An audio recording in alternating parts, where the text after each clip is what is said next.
A cowboy's dog found a woman dying in the dust, until he realized she was his promised bride. The wind had been restless all morning, dragging dust across the open plains like it was searching for something it had lost, and Caleb Hart felt that same unease deep in his bones as he rode fence along the far edge of his ranch.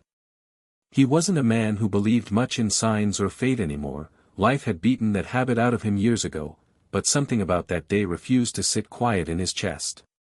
His horse moved steady beneath him, and beside them ran Dusty, his old cattle dog, gray around the muzzle but still sharp-eyed and loyal as sunrise. Dusty suddenly stopped. Not slowed, stopped.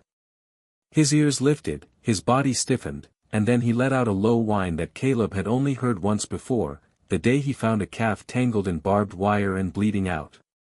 Caleb followed Dusty's gaze toward a stretch of land where the dirt looked disturbed, like the earth itself had been clawed at in desperation. "Easy, boy," Caleb muttered, sliding down from his saddle.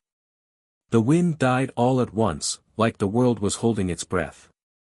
Dusty bolted forward, barking sharply, and that's when Caleb saw her, a shape half buried in dust, hair matted to her face, dress torn and stained the color of rust. She didn't move. For one terrifying moment, Caleb thought Dusty was wrong, that he'd finally chased a ghost. Then her fingers twitched. Caleb dropped to his knees beside her, heart pounding, pressing 2 fingers to her neck until he felt it, a weak, fluttering pulse, stubbornly refusing to quit. "You're gonna be all right," he said, though he had no idea if it was true. He poured water between her cracked lips, watching her swallow with effort, like life itself was a chore she was barely managing. As he lifted her carefully, something caught his eye. Around her neck, hidden beneath dust and sweat, was a small silver locket. His breath caught. He knew that locket. Not just like it, that one. His mother had once held an identical piece in her hand while sitting by the fire, telling him a story he tried to forget. A promise made before he was born. A union meant to join 2 broken families. A girl he was supposed to marry one day. A girl who disappeared. A girl whose name Caleb hadn't spoken out loud in 15 years. His hands began to shake as he carried the woman toward his horse, Dusty pacing anxiously beside him. "No, it can't be," Caleb whispered, but the weight of the locket burned against his palm like truth. The ride back to the ranch felt longer than any trail he'd ever ridden. The woman drifted in and out of consciousness, murmuring words he couldn't quite catch, and every sound from her lips felt like it was pulling old memories out of the ground, memories of a boy raised on duty instead of love, of promises inherited like debts. He laid her on his bed, cleaned the dust from her wounds, and as the sunlight shifted across her face, recognition hit him hard and merciless. Time had changed her, life had scarred her, but those eyes, those were the same eyes from the faded photograph his mother once kept hidden in a Bible. "Emily," he said softly, saying the name for the first time since childhood.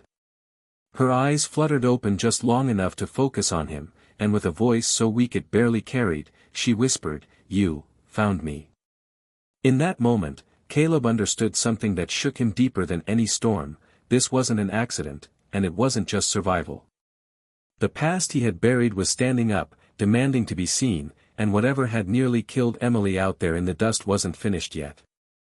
As the sun sank behind the hills and the ranch fell quiet, Caleb sat by her side, Dusty curled at the foot of the bed like a sentry, knowing his life had just split into before and after.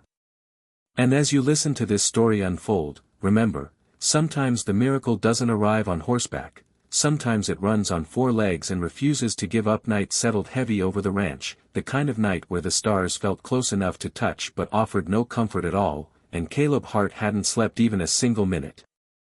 He sat at the small wooden table near the bed, rifle within reach, eyes constantly shifting between the door and the woman lying unconscious beneath his roof, because every instinct he had told him that whatever had chased Emily into the desert might come looking for her again.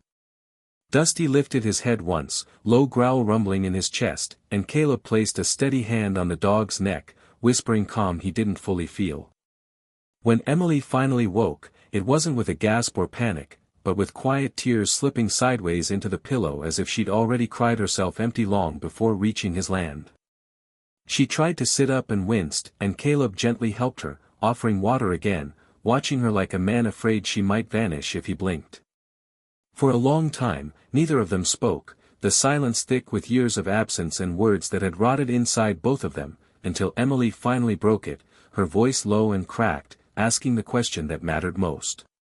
"Did your mother ever tell you why I disappeared?" Caleb swallowed hard, remembering his mother's face the night she'd learned Emily's family had packed up and vanished, the way hope had died quietly without drama, like a candle burning out. "She said your family broke the promise," he replied. Emily let out a bitter, humorless laugh that ended in a cough. "No," she said, eyes shining with pain. "They tried to save me." And then the truth poured out, raw and unfiltered. Years ago, when Emily was barely 18, her father had fallen into debt with a powerful land developer who wanted the Hart Ranch and every surrounding acre, and when threats didn't work, the man offered a deal: marriage. Emily, traded like property, promised to Caleb as a way to seal alliances and keep land in certain hands. But when her father realized what kind of man she'd be handed to, not Caleb, but the one pulling the strings behind the deal, he ran. They fled in the night, changed names, moved towns, lived like shadows. The man never forgot. He waited. He found her. A week ago, she'd been taken while traveling alone, beaten, questioned, and left in the desert when she refused to sign papers transferring land she didn't even legally own. "I walked until I couldn't feel my legs," Emily whispered, gripping the blanket. "I thought, if I died, at least it would be free." Caleb stood so fast his chair scraped the floor, anger rising in him like wildfire, because everything he believed about that broken promise had been a lie, and the woman he was supposed to resent had been fighting for her life all along. He promised her then, not with words inherited from parents, but with his own voice, that no one would ever touch her again. At dawn, trucks appeared at the far fence line, black silhouettes against the pale sky, and Caleb knew the waiting was over. He saddled his horse, armed himself, and told Emily to stay inside, but she refused, standing on unsteady legs, saying she was done running. When the men crossed onto his land, Caleb met them halfway, Dusty at his side, rifle steady, voice calm but unbreakable. He told them this land was protected by law, by blood, and by a man with nothing left to lose. When they laughed and reached for weapons, sirens cut through the air, sheriff trucks cresting the hill.